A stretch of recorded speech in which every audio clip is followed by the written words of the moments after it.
Арадан дагы 2 ай өттү. Көргөзмө тактайы Хрусталь дүкөнүнө дагы көптөгөн кардарларды тартты. Жигит 6 ай дагы ушундай иштесе, Испанияга кайтып барып 60 кой ала турганын эсептеди. Жада калса андан башка дагы 60 кой ала алмак. 1 жылга жетпестен койлорун 2 эсе көбөйтүп, арабтар менен соодалаша тургандай деңгээлге жетмек. Анткени өтө татаал тилди үйрөнүп алды. Хрусталь сатуучунун кыялы Мекке болсо, анын кыялы Мисирге айлангандыктан базарда түнөгөн таңдан бери Урим менен Туримди колуна ала элек. Бирок жумушуна ыраазы жана ийгилик менен тариф ага аяк баса турган күнүнө элестейт. Ар дайым эмнени каалашың керектигин эсте, деген эле карт король. Жигит эмне каалаганын жакшы билчү жана ошол максатка жетүүгө аракет кылып жүрөт. Балким бул өлкөгө келип, бир урууга жолугуу жана бир тыйын жумшабастан койлорунун санын 2 эсеге көбөйтүүдүр мунун казынасы.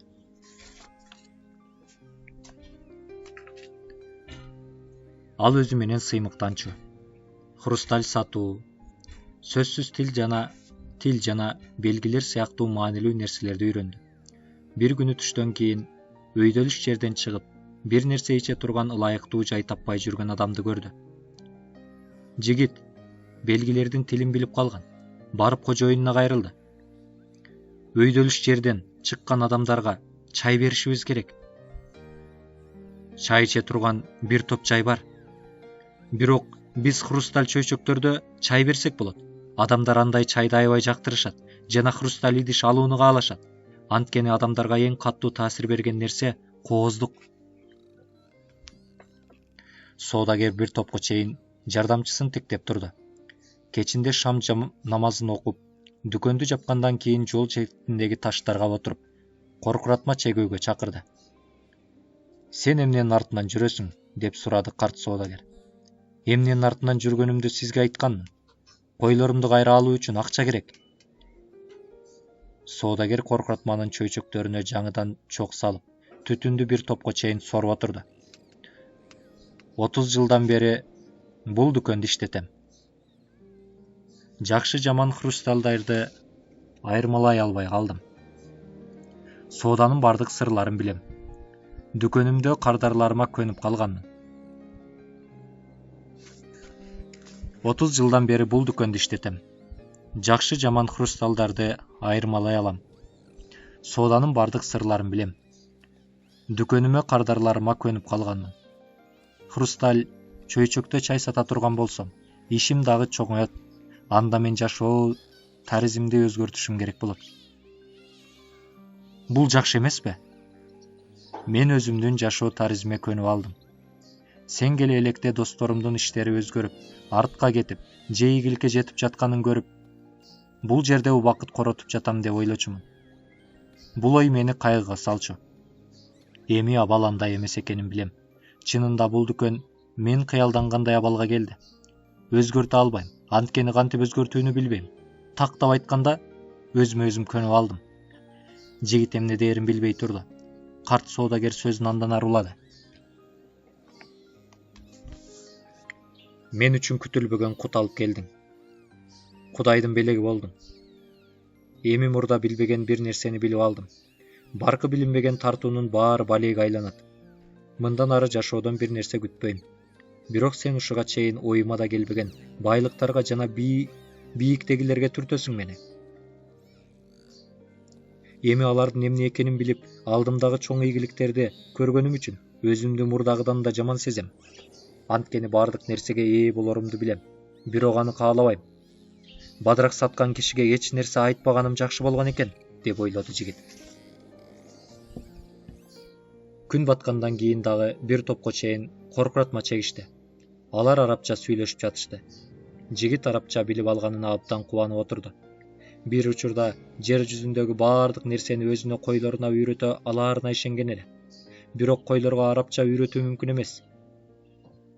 Жер жүзүндө койлор үйрөтө албаган дагы башка нерселер болушу керек.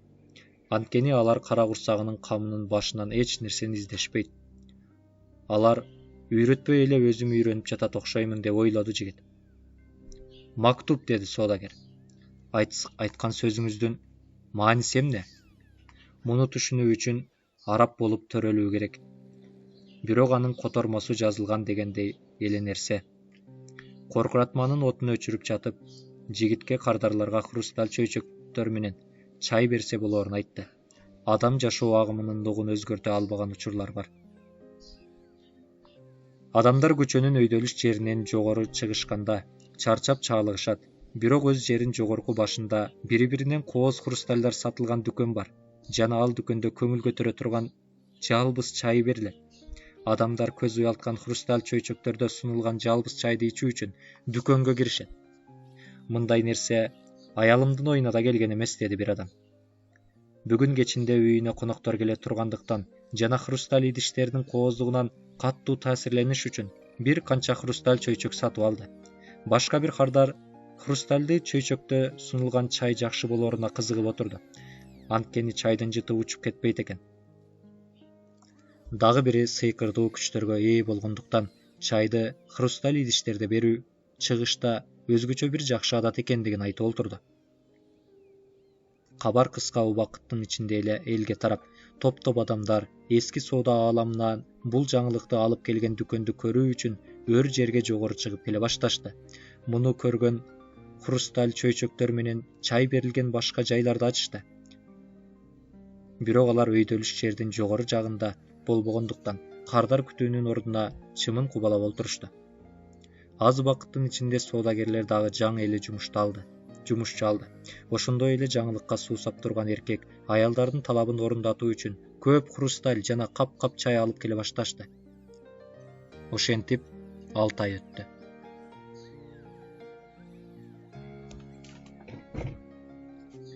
Жигит күн чыга электе ойгонду. Африка материгинде аяк басканына толук 11 ай 9 күн болуптур. Атайын бүгүнкү күн үчүн сатып алган ак түстүү араб кийимин кийди. Төөнүн териси менен оролгон жоолукту башына салынды. Анан жаңы бут кийимдерин кийип, добуш чыгарбастан ылдый түштү. Шаардын эли али уйкуда эле. Сейдана себилген токочтон жеп, хрусталь чөйчөк менен ысык чай ичти. Анан дүкөндүн эшигинин алдына жалгыз отуруп, коркуратма чеге баштады.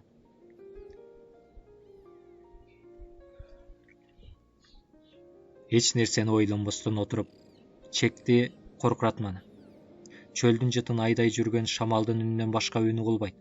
Коркуратманы чегип бүткөндөн кийин колун чөнтөгүнө салып, алып чыккан нерсесин бир топко чейин тиктеди. Колунда көп акча турган эле.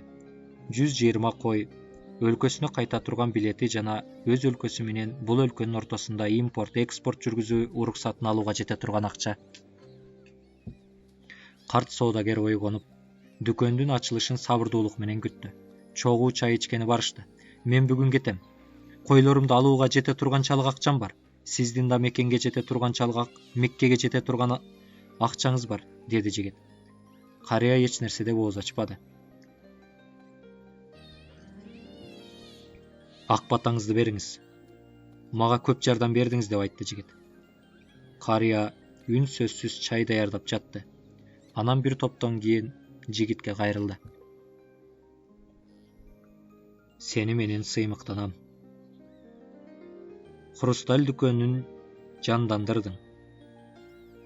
Бирок сенин кой сатып албастыгыңды билгенимде эле. Менин Меккеге барбастыгымды да сен билесиң. Сизге муну ким айтты? Мактуб, деди карт соодагер. Жигитке ак батасын берди. Жигит бөлмөсүнө кирип, буюмдарын чогултту. 3 булгаары баштык толо оокаты бар экен. Бөлмөдөн чыгарда бурчта турган чабандын эски баштыгы көзгө урунду. Аянычтуу абалда эле. Аны таптакыр унутуп калган экен. Ичинде демейдегидей эле китеби жана тону бар. Жолдо кезиккен биринчи балага белек кылууну ойлогон тонун баштыктан алганда жерге 2 таш түштү. Урим жана Турим. Ошондо карт падышаны эстеди. Жана аны ушунча убакыт бою эстебегенине таң калды.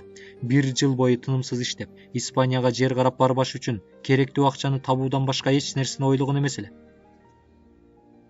Кыялдарыңан эч качан баш тартпа. Белгилерге көңүл бур, деген эле караган король. Урим менен Туримди колго алганда Король жакын жерге жүргөндөй сезим пайда болду. Бул кызыктай абал эле. Жыл бою жанын үрөп иштеген жана белгилер кете турган учурдун келгенин көрсөтүп турду. Кайтып барып жашоомду андан ары улантам деген ойго кетти жигит. Араб тилин койлордон үйрөнбөгөн манык. Бирок койлор өтө маанилүү башка нерсени үйрөтүшкөн эле. Жер жүзүндө баары түшүнө турган бир тил бар жана өзү дүкөндүн ишин өнүктүрүүдө ошол тилди пайдаланды. Бул ышкынын тили. Эңсеген нерсени жүзөгө ашыруу үчүн сүйүү жана ышкы менен берилүүнүн тили. Танжер ал үчүн эми бөтөн шаар эмес эле. Бул жерге көнүп кеткендей, бүтүн дүйнө жүзүнө көнүп кете аларын сезди. Бир нерсени чын дилден кааласаң, көк сөөңдү жүзөгө ашыруу үчүн бүтүндөй аалам жардамчы болот, деген эле кары король. Бирок ууру кескилерден, эбегейсиз чөлдөрдөн түш, кыялдар эмне экенин билип, бирок аны жүзөгө ашыргысы келбеген адамдар пирамидалардын таш үймөгүнөн башка нерсе эмес экендигин жана каалаган адам өз бактысына таш үйө алаарын айткан эмес эле карган король. Мурдагы койлордон дагы көп кой сатып ала тургандай акчага ээ болгондо, ал койлорду сатып алуу үчүн өзүңдүн милдетиң катары эсептөөнү да унутуп айтпай кетиптир. Эски баштыкты да берки баштыктарга кошуп алды. Тепкич менен ылдый түштү. Башка кардарлар хрусталь чөйчөктөрдөн чай ичип олтурушканда, бир чет элдик жубайларга кызмат кылып жүрдү карт соодагер. Таң атпай, соодасы жакшы башталган эле. Жигит хрусталь сатуучунун чачтарын карап туруп, анын чачтары кары королдун чачтарына толугу менен окшош экендигин алгачкы жолу байкады. Бөтөн жерде, өзөк жалгаар эч нерсеси жок абалда, Танжерде ойгонгондо жолуккан таттуу саткан кишини күлүмсүрөгөнүн эстеди. Анын күлүмсүрөгөнү да кары королду эске салып турган эле. Ал ушул жерден өтүп, из калтырып кеткендей деген ойго кетти. Бул адамдар өмүрүнүн ар кайсы бир бурчунда королго жолуккан окшойт. Ал өзүнүн жеке жолунда жүргөн адамга ар дайым көрүнөрүн да айткан эле. Мисирге сапар. Сантьяго хрусталь сатуучу менен коштошпостон жолго чыкты. Ага жолукса болмок. Бирок бөтөн кишилердин алдында ыйлагысы келбеди. Бул жердеги жашоосун, үйрөнгөн жакшы нерселерин сагынмак, өзүнө чындап ишенди жана дүйнөнү багынтууну эңседи. Бирок мурда тааныш болгон тоо кырларга барып, кайрадан кой кайтарам. Бирок бул чечимиме көңүл кубанбады. Бүтүндөй жылды болгону бир түшүн ишке ашыруу үчүн аракет кылды. Бирок бул түш мүнөт өткөн сайын маанисин жоготуп баратты. Балким чынында андай түш деле болбогон чыгар. Ким билет, балким хрусталь сатуучусундай болгон деле жакшыдыр. Меккеге эч барбай, ал жерге баруу кыялы менен жашоо. Бирок ал Урим менен Турим колуна калчап турду. Бул эки таш карыган королдун күчүн жана эркин өзүнө өткөрүп берип жатты. Бул кокустукпу же бир белгиби? Деп ушул эки жерге келгенде, биринчи жолу кирген чайканага кайра кирди. Баягы ууру ал жерден көрүнгөн жок. Чайканачы бир чөйчөк чайын алып келди. Кайрадан чабан болсом болот, деди өзүнчө. Койлорду кантип багууну үйрөндүм, жана алардын кандай макулук экенин да унутпайм. Балким, Мисир пирамидаларына баруу аракети мындан кийин эч болбостур. Карт королдун көкүрөгүндө алтын баргеги бар эле. Кызыгы ал менин өтмүшүмдү билчү. Ал чыныгы король болчу, даанышман король эле. Андалус менен бул жердин ортосунда 2 сааттык аралык болсо, пирамидалар менен бул жердин ортосунда эбегейсиз чөл бар болчу. Жигит маселени башка жагынан да карап көрүүнү ойлоду. Негизинен бул 2 сааттык жерге жетүү үчүн 1 жылга жакын убактысын коротсо да, эми казынасына барчу жол 2 саатка кыскарган. Койлорума эмне үчүн кайрадан ээ болгум келгенин жакшы билем. Койлорду көптөн бери тааныйм. Алар адамга көп жүк болушпайт, жана мен аларды сүйөм. Казынамды болсо чөл жашырып турат. Бирок чөлдү сүйө аламбы, сүйө албаймбы билбеймин. Казынаны таба албасам да, өз өлкөмө кайтып кете алам. Ушунча болуп калгандан кийин акчам да бар, убактым да бар. Бара көрөрмүн. Ошондо көңүлүм жайлана түштү. Каалаган учурда кайрадан чабандык кылса болот. Кааласа хрусталь сатат. Балким бул дүйнө башка казыналарды да жашырып жаткандыр. Бирок ал бир түш көрүп, бир корольго жолуккан эле. Бул баарынан эле башына келе бербейт. Чайканадан көңүлдүү чыкты. Хрусталь сатуучу соодагерге товар алып келген кызматташтарынын бири хрусталдарды чөл аркылуу өткөн кербен менен алып келгенин эстеди. Урим менен Туримди колуна алды. Бул эки таштын жардамы менен казынанын изин кайрадан издей баштады. Мен ар дайым жеке жашоо жолунда жүргөндөрдүн жанында болом, деп айткан эле король. Пирамидалар чынында эле өтө алыста болуп, болбогонун соода кампаларынан сурап билип алса болот. Англиялык киши. Түрдүү айбандар тер жана чаң сасыган англиялык киши олтурган жайды соода кампасы деп айтууга мүмкүн эмес. Тим эле мал сарайдын өзү экен. Демек бүтүндөй өмүрүмдү ушундай жерге жетүү үчүн жумшаган экенмин да, деп ойлоду англиялык киши химия журналын барактап отуруп. 10 жыл бою үйрөнгөн нерселеримдин натыйжасында болгону бир маал сарайга ээ болдум. Бирок жолду улантуу керек. Белгилерге ишенүү керек. Өмүр бою үйрөнүп келген нерселеринин жалгыз максаты бар эле.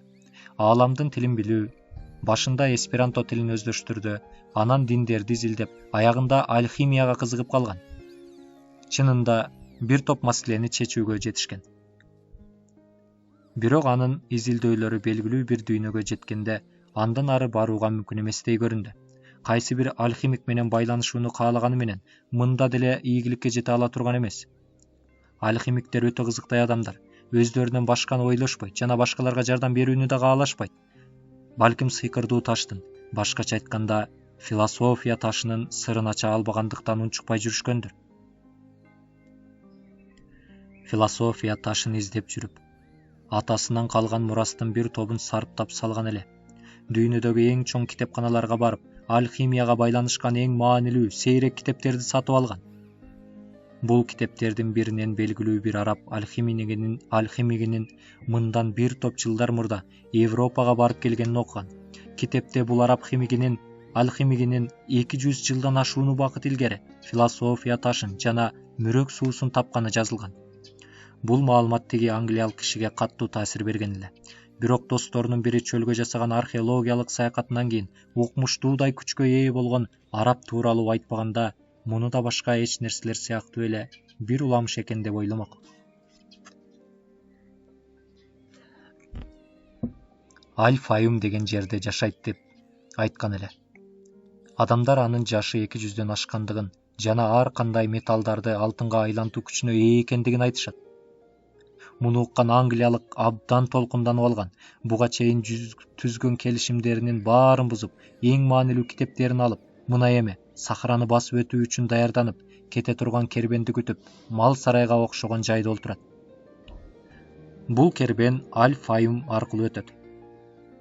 Бул кашайгыр алхимикте сөзсүз табышым керек, деп ойлоду англичан. Айбандардын урган сасыкчы андан бетер күчөп кеткендей сезилди. Англиялык отурган жайга баштыктарын көтөрүнгөн араб жигит кирип келип, ага салам айтып. Кайда жөнөдүңүз? Деди араб жигит. Чөлгө, деп жооп берди англиялык кайрадан китеп бетине үңүлдү. Ушул учурда эч ким менен сүйлөшкүсү жок. Алхимик аны сынактан өткөрүшү керек. Ошондуктан 10 жылдан бери окугандарын кайталап эсине сактап алышы керек эле. Араб жигит да бир китепти алып чыгып окуй баштады. Китеп испан тилинде экен. Бир мүмкүнчүлүк, деп ойлоду англиялык. Испан тилин арабчадан да жакшы билчү. Бул жигит да Аль-Фаюмга бара турган болсо, маанилүү иштер менен алек болбогон учурларда аны менен маектешсе болчудай.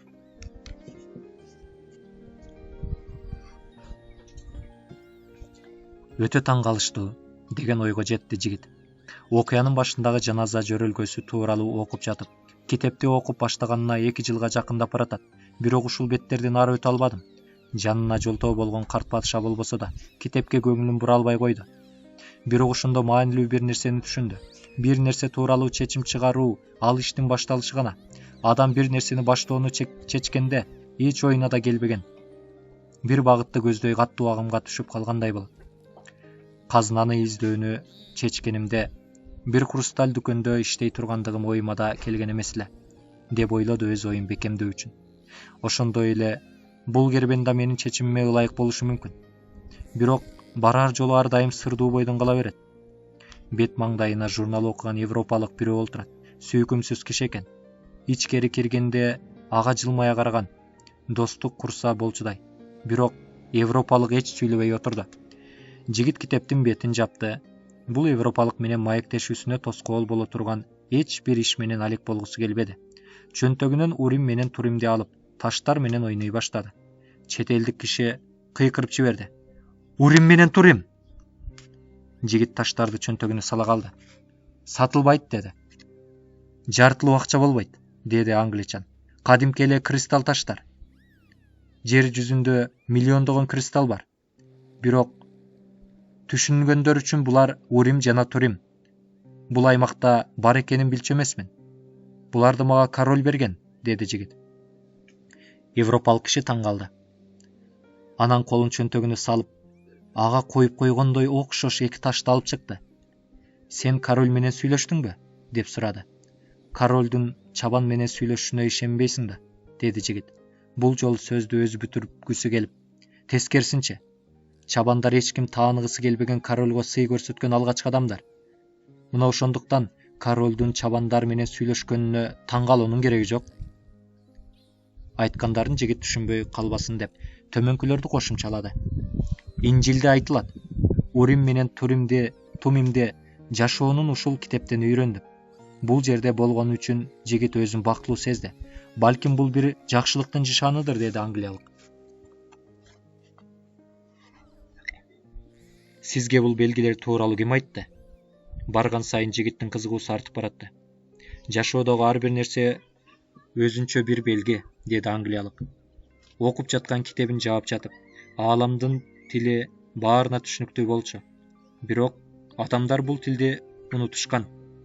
Дагы башка бир топ нерсе менен кошо бул жалпы тилди изилдеп жүрөм. Мына ушул максатта ушул жерде жүрөм.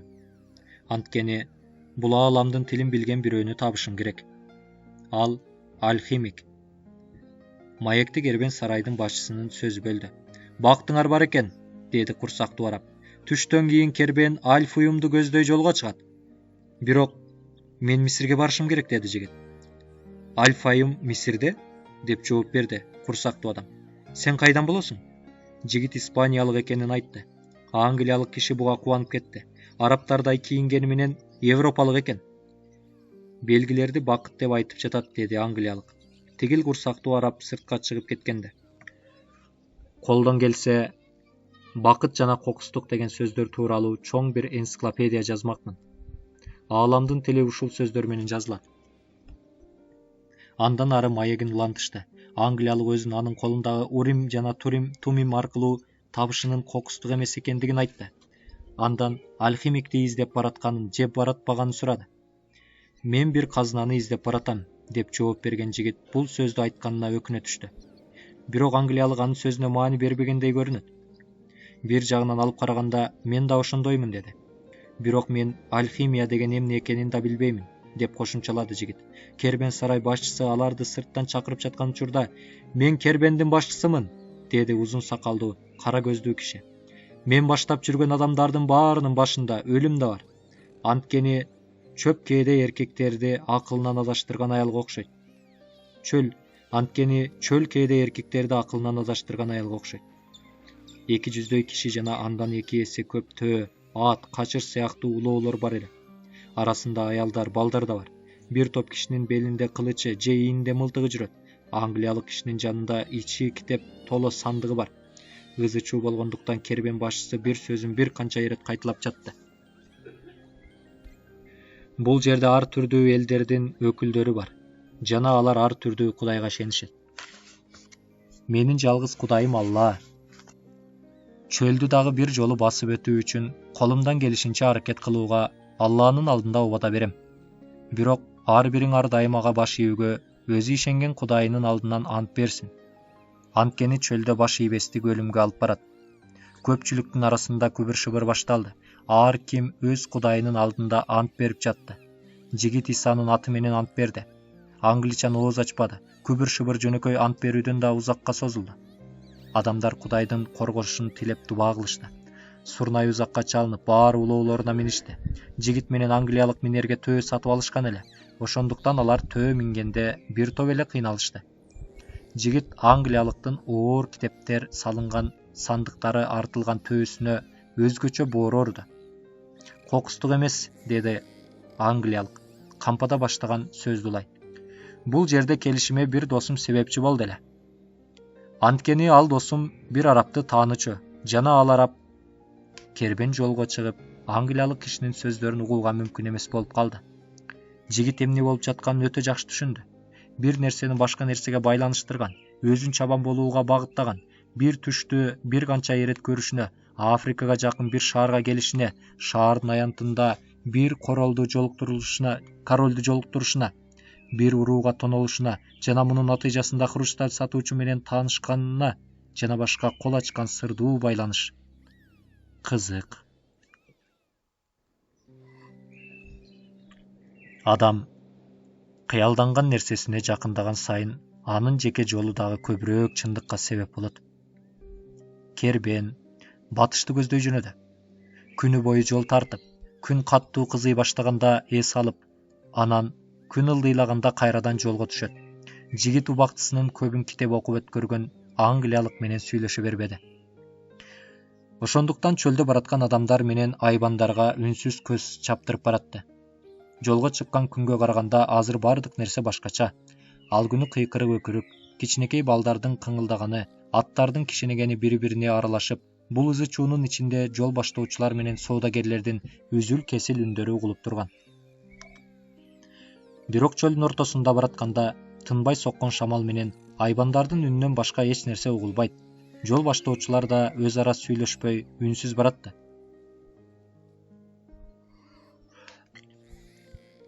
Ушул көрүнгөн кум дөбөлөрдөн бир канча жолу өттүм.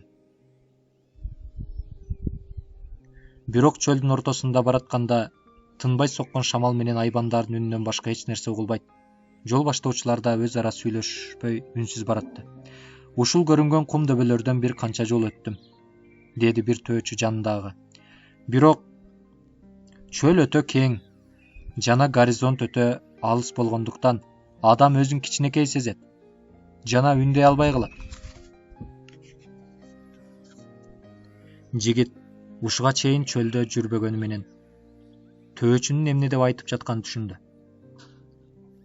Анткени деңизде же отту тиктегенде табият кубулуштарынын чексиз күчү тууралуу ойго батып, бир канча саат бою үндөбөстөн отура берчү. Койлордон, хрустальдардан үйрөндүм деп ойлоду. Ошондой эле чөлдөрдөн да бир нерсе үйрөнсөм болот. Анткени ал дагы көбүрөөк жашаган жана көптү билет. Шамал тынбай согуп жатты. Тарифада сепилдин кырында отурганда бетине тийгенин сезген шамал ушул шамал экендигин боолголоду. Балким ушул эле учурда Андалус тоолорунда суу менен азыктын артынан жүргөн койлордун жүнүн сылаап согуп жаткандыр. Эми ал койлор менин койлорум эмес, деп ойлоду. Аларды чындап деле сагынган жок. Башка чабанга көнүп калышты. Эмдигиче мени унутушса керек. Ошонусу кайра жакшы. Койлор сыяктуу жер кыдырып жүрүүгө көнүп калган адам айрылуунун убагы келерин да ар дайым билет. Анан соодагердин кызын эстеди. Ал кыскачаан эле турмушка чыгып кетти да. Бөркүндөй эле көрүп ишенет. Балким бадырак сатуучу же китеп окуганды билген жана ага түрдүү окуяларды айтып бере алган башка бир чабан менен баш кошкондур. Колунан бир нерсе келген жалгыз эле ал эмес да. Бирок бул сезимдер анын жан дүйнөсүн алай-дүлөй кылып жиберди. Өзү да, балким бүтүндөй адамзаттын өтмүшүнөн жана учур чагынан кабар берген, аалам тилин үйрөнгөн жаткандыр. Алдын ала сезүү деп көп айтчу энеси. Мактуп, деди хрусталь саткан соодагер дестеп. Чөлдүн кээ бир жери кум, кээ бир жери таш. Кербен таштуу жерге келгенде аны айланып өтүп жатты. Төөнүн таманына жука болгон жерлерге келгенде кум калыңыраак болгон кечмелик издеп жүрүп олтурушту. Кээде туз уйган көлдүн ордуларына туш келип жатышты. Улоолор кыйналса, төөчүлөр түшө калышып, жардам беришти. Андай учурда өз жүктөрүн өздөрү көтөрүп, кооптуу жерлерден өткөндөн кийин кайрадан улоого жүктөп жатышты. жол баштоочулардын бири көз жумса же ооруп калса, анын ордуна чучу кулак менен башка бирөөнүн дайындашат. Бирок булардын баарынын бир себеби бар. Кербен канчалык айланса да, беттеген бир багыты бар эле. Бардык тоскоолдуктардан өткөндөн кийин оазистин кайсыл тарапта экендигин көрсөткөн жылдызга карап кете берет. Адамдар эртең менен көктө жымыңдаган бул жылдызды карап, ал жылдыз кербендегилерге аялдар, суу, курма бактары турган бакытты көрсөтөөрүн билишет. Буларды англичан гана байкабайт. Ал көпчүлүгү бактысын китеп окуу менен өткөрөт.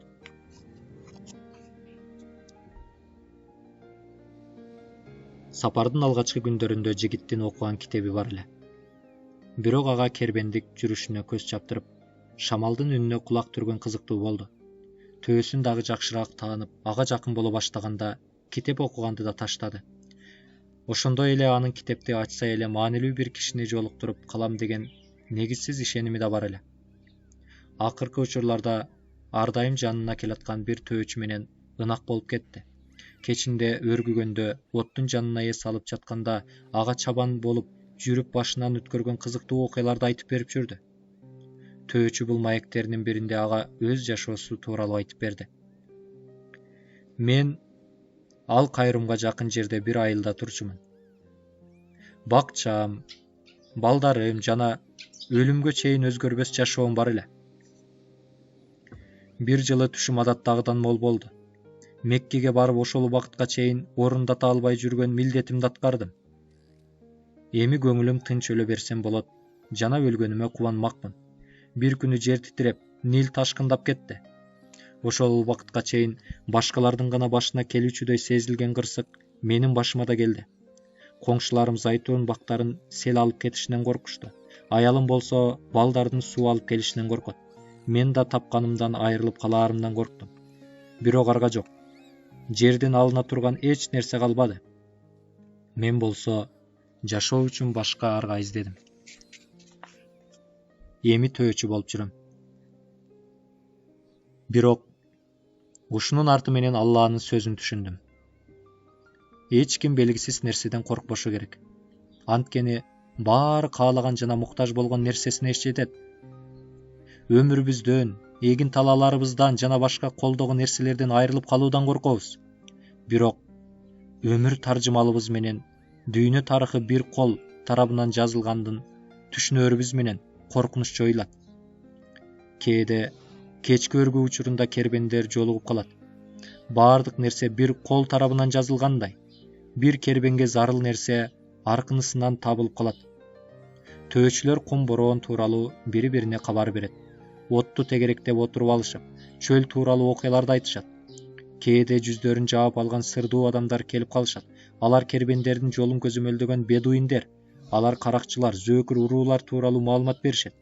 Каралжын түстөгү узун көйнөк кийип, жүзүн көздөрүнө чейин жоолук менен ороп алган бул кишилер унчукпай келип, унчукпай кетишет.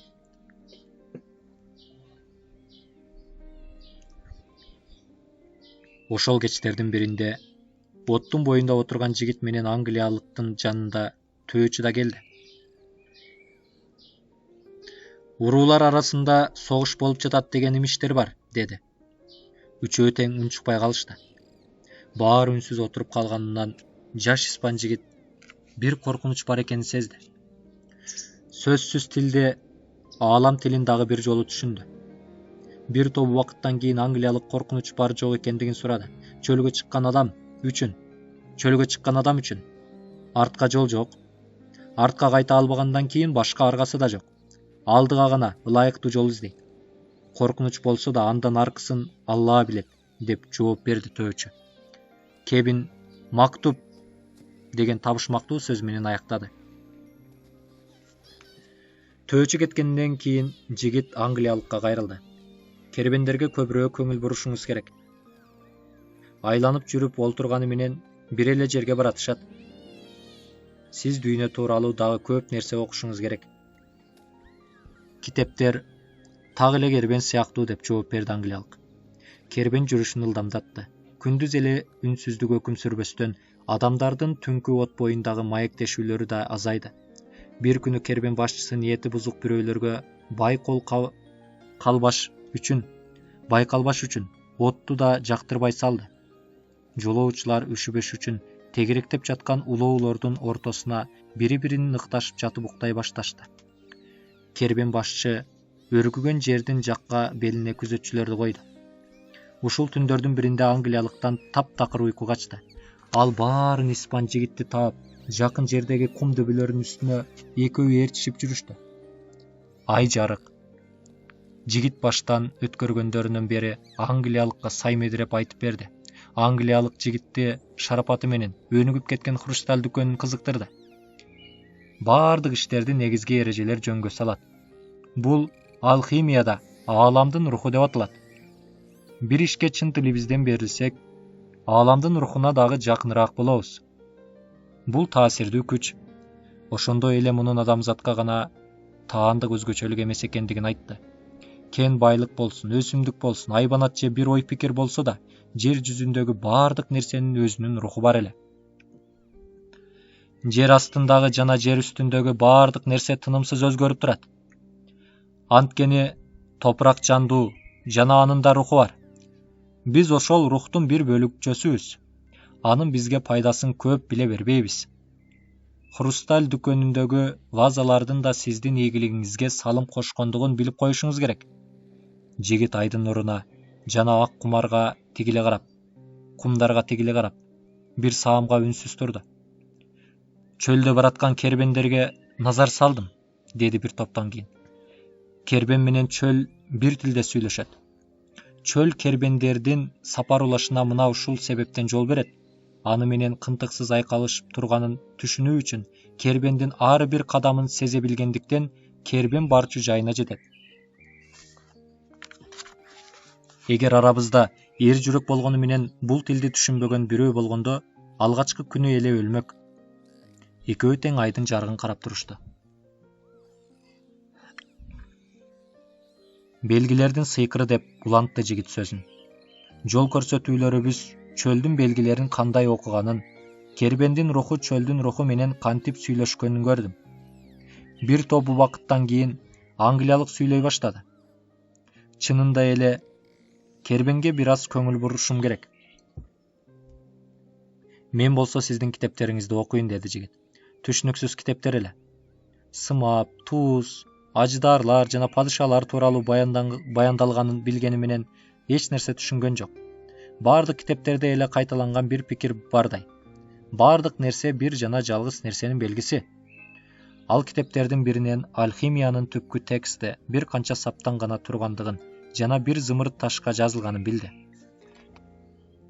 Зымырт тактай, деди англиялык. Сапарлашына бир нерсе үйрөткөнүнө корстон болот. Андай болсо эмне үчүн китептер мынча көп? Ошол бир канча сапты түшүндүрүү үчүн, деди англиялык. Бирок өзү да бул жоопко толук ишене бербейт эле.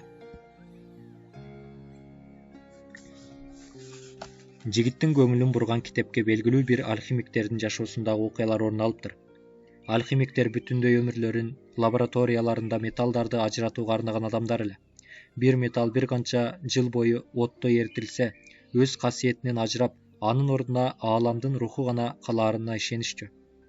Бул улуу зат алхимиктердин жер жүзүндөгү баардык нерселердин маңызын түшүнүшүнө өбөлгө болмок. Анткени бул улуу зат жалпы заттардын өз ара байланышынын тили эле. Чоң ачылыш деп атала турган бул маалымат эки бөлүкчөдөн турат: суюк жана каттуу. Бул тилди түшүнүү үчүн адамдарга жана белгилерге байкоо жүргүзүү жетиштүү эмеспи? Баардык нерсени жөнөкөйлөтсө болот деген жаңылыш ойдосуз, деди англиялык ачуусуна туттугуп. Алхимия олуттуу иш. Баардык этаптарды устаттар үйрөткөндөй басып өтүү керек. Жигит улуу заттын суюк бөлүгү, мүрөк суусу деп аталарын билди. Бул суусундук оорулардын баарын айыктыруу менен гана чектелбестен, ошол эле учурда алхимиктердин картайышынын да алдын алат. Каттуу бөлүгүн философия ташы деп аташат. Философия ташын табуу оңой иш эмес, деди англиялык. Алхимиктер металлдарды эриткен отту көзөмөлдөп туруш үчүн лабораторияларынан чыгышчу эмес. Отту тиктеп отуруп, ишине өтө берилип кеткендиктен дүйнөнүн убактылуу баалуулуктарынан куру жалпак калышчу. Жигит ошондо хрусталь сатуучуну эстеди. Хрусталь сатуучу Абышка экөөнүн тең жаман ойлордон куткаргандыктан хрусталь вазаларды тазалоо жакшы иш экендигин айткан. Барган сайын алхимияны жашоодон үйрөнүү керек экендигине ишенип баратты жигит. Ошондой эле деп англичан сөзүн андан ары улады. Философия ташынын укмуштуудай өзгөчөлүгү бар. Жөнөкөй чоң бир металдын бөлүгүн алтынга айлантуу үчүн анын кичинекей эле бир бөлүкчөсү жетиштүү болот. Ошондон баштап жигиттин алхимияга болгон кызыгуусу аябай артты. Бир аз сабыр кылуу менен баардык нерсени алтынга айлантып алаары тууралуу ой сезимин бийлеп алды. Бул ийгиликке жеткен адамдардын жашоо таржымалын окуду. Гельвесия, Ильяса, Фулканелли, Габерра алар укмуш эле. Баары жеке жашоо жолунун аягына чыгышкан. Сапарга чыгып, илимдүүлөр менен жолугуп, ишенбегендердин көз алдында кереметтерди көрсөтүп, философия ташы менен мүрөк суусун колдорунда алып жүрүшкөн. Бирок өздөрү улуу затка ээ болуу жолун үйрөнүүгө аракеттенгенде эмне кылаарын билбей калышчу. Бул жаатта оймо чиймелерден, сырдуу маалыматтардан, түшүнүксүз тексттерден башка эч нерсе жок эле. Эмнеге мынчалык түшүнүксүз тилди колдонушат? Деп сурады жигит англиялыктан. Тигинин маанайы жоктугунан байкады. Китептерин сагынгандай көрүнөт. Түшүнүү үчүн жетерлик жоопкерчиликти сезгендиктен мына ошолордун гана түшүнө алынышы үчүн деп жооп берди англиялык. Баары эле коргошунду алтынга айлантып жатканын ойлоп көрчү. Бир канча убакыттан кийин алтын баалуулугун жоготмок. Көшөрүп, беттегенинен кайра тартпаган өжөр изилдөөчүлөр гана улуу затты табууга ийгиликке жете алышат. Менин чөлдүн ортосунда жүргөндүгүмдүн себеби да ошол. Сырларды чечишиме жардам бере турган алхимикти издеп жүрөм. Бул китептер качан жазылган? Бир канча 100 жыл мурда. Ал убакта басмакана жок болчу. Алхимия тууралуу маалыматтарга баары эле ээ боло алчу эмес. Бул түшүнүксүз тилдин, бул белгилердин максаты эмне? Такыган суроого тигил жооп бергиси келбеди. Англиялык бир канча күндөн бери кербенге көңүл коюп назар салганы менен жаңы нерсени көрбөгөнүн айтты. Бирок бир нерсени байкаган эле. Барган сайын согуш тууралуу сөздөр көбөйүп баратат. Бир күнү жигит китептерин сапарлашынан кайтарып берди. Бир топ нерсеге үйрөнүп алдыңызбы? Деп сурады англиялык кызыгуу менен. Согуш коркунучунан алаксытуу үчүн ал бирөө менен сүйлөшүшкүсү керек эле. Ааламдын руху бар экенин, бул рухту түшүнгөн адамзаттардын тилин түшүнөөрүн билдим. Бир топ алхимиктердин жеке жашоо жолунда жүрүп, аягында ааламдын рухун, философия ташын, мүрөктүн суусун тапканын билдим. Айрыкча бул нерселердин жөнөкөй экендигин жана алар тууралуу бир зымырыт таштын бетине жазууга болорун билдим. Англиялыктын жалындаган үмүтү суу сепкендей жалп этти. Бир топ жылдарды алган илим, сыйкырдуу белгилер, татаал сөздөр, лаборатория аспаптары булардын эч бири жигитке таасир тийгизе албаптыр. Бул нерселерди үйрөнө албай тургандай руху чийке окшойт мунун, деп ойлоду. Китептерин алып төөгө артылган чемоданына салды. Барып керебетиңизге көз чаптыра бериңиз. Сиздин керебетиңизде мага маанилүү эч нерсе үйрөткөн жок, деп күбүрөндү. Жигит эбегейсиз эрме чөлдө төөлөрдүн басыгынан ыргыган даңкандарды кызыга карап бара жатты. Ар кимдин өзүнө жараша үйрөнүү таризи бар, деп кайталайт өзүнчө ойлоо. Анын үйрөнүү жолу меникине окшобойт. Менин үйрөнүү жолум аныкына окшобойт. Бирок ал да мен сыяктуу эле жеке жашоо жолун издейт. Ошондуктан мен аны сыйлайм. Кербен күн түн дебестен жол тартып баратты. Жүздөрүнүн жарымы жоолук менен жаап алган бедуиндер көп учурай баштады. Алар кербен башчыга бир нерселерди айтып келип жатышты. Жигитке достой мамиле кылып жүргөн төөчү уруулардын ортосуна согуш чыкканын айткан эле. Оазиске убагында жете барганы кербен үчүн жакшы болгон. Улоолор чарчап, адамдар үнсүз. Бул үнсүздүк кечкисин мындан да коркунучтуу эле. Айрыкча төөнүн бооздогону кандайдыр бир кол салуунун белгиси болушу мүмкүн эле. Бирок төөчүнүн согуш коркунучунда көп деле таасирленгени байкалбайт. Тирүүмүн, деди жигитке карап. Айсыз караңгы от жалбыраган караңгы түндө курма жеп жатып. Бир нерсе жеп жатканымда тамактан башка нерсени ойлобойм. Жол жүрсөм жүрө берем. Башка эч нерсе менен алек болбойм. Согушуу керек болсо, өлүм ошол жерде башка күнү келет кетет. Анткени мен өтмүштө же келечекте жашап жаткан жерим жок. Мага азыр ушул жашап жаткан учурум гана маанилүү. Тирүү турган учурум, бактылуу учурум. Чөлдө жашоо, көктө жылдыз бар экенин жана адам жашоосунун талабы болгондуктан уруулардын согушканын түшүнөсүң. Ошондо жашоонун өзү майрам, шаң, салтанат болот. Анткени жашоо биздин тирүүлүгүбүз. 2 күндөн кийин уктаар алдында бараткан багытын көрсөткөн жылдызга карады жигит. Горизонт бир аз жакындап калгандай. Чөлдүн үстүндө жүздөгөн жылдыздар жымыңдайт. Ал жер оазис, деди төөчө. Андай болсо, эмнеге ал жерге барбайбыз? Анткени укташыбыз керек, деди.